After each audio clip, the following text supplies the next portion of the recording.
Sorry my mistake, जो कार्डेमॉम है ना ये इलायची है, ठीक है, और जो सिनामोन है ये है दालचीनी। वो सी में कंफ्यूजन हो गई थी थोड़ी सी। फिर जिंजर, गार्लिक। पहले बचपन में ना मुझे ये जिंजर गार्लिक में बहुत कंफ्यूजन होती थी, अदरक और लहसुन में, कि कौन सा जिंजर है कौन सा गार्लिक है। फंक्शन देखें तो ये टेस्ट इंप्रूव करती है, फूड को प्रिजर्व करती है। अब स्टोरेज देख रहे हैं स्पाइसेस का, तो इन्हें हमेशा ड्राई, कभी मसाले को गीले में नहीं रखते ना। अगर पता है धने में थोड़ा सा गीला चला जाता है, मॉइस्चर चला जाता है, तो उसमें फंगस लग जाती है, सेम हल्दी के साथ होता है। तो इन्हें ड्राई एयर टाइट कंटेनर में रखना है।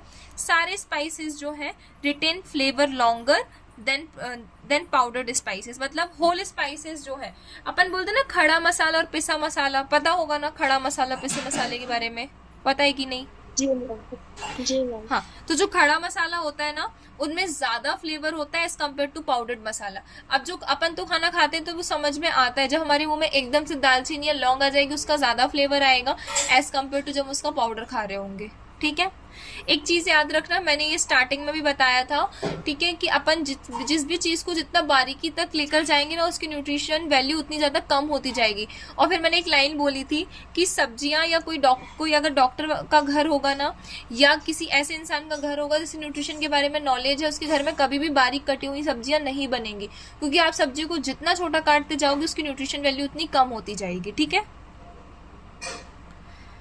अब आते हैं हर्ब्स के बारे में। तो जो हर्ब्स होती हैं ये वो प्लांट है हुज लीव्स और स्टेम यूज की जाती हैं खाना बनाने में, ठीक है। कॉमन देख लो तो मिंट हो गया, कोरिएंडर हो गया, कड़ी लीव्स वही नीम की पत्तियां, सोया लीव्स, मिंट एंड कोरिएंडर, धनिया पत्ती और मिंट जो है इसमें विटामिन सी देखने मिलता है, कैल्शियम देखने मिलता है और कैरोटीन मतलब विटामिन ए मिलता है।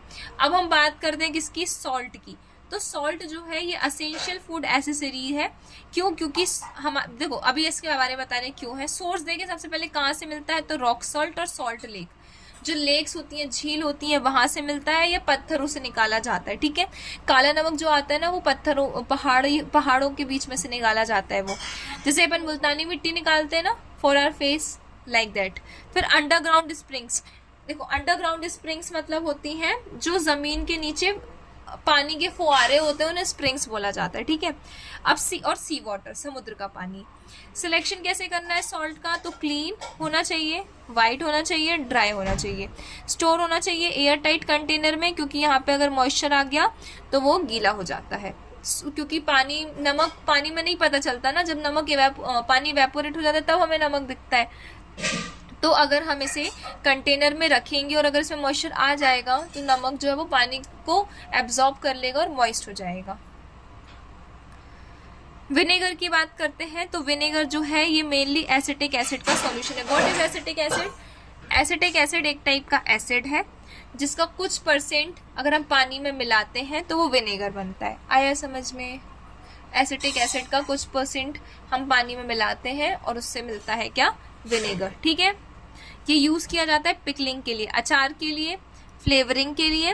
टाइप देखें तो एक आता है सिंथेटिक विनेगर जिसे इंसान के थ्रू बनाया गया है, एक आता है नेचुरल फर्मेंटेड विनेगर जो नेचुरली बनता है। अब बात कर रहे हैं टैमरिंड मतलब इमली की। ये टेस्ट के लिए यूज होती है। कैसा टेस्ट? सोर मतलब क्या होता है बताओ? खट्टा, वेरी गुड। सोर मतलब खट्टा। इमली खट्टी होती है, ठीक है। इमली याद करो तो ये अलग लगने लगता है ना, खट्टा खट्टा सा।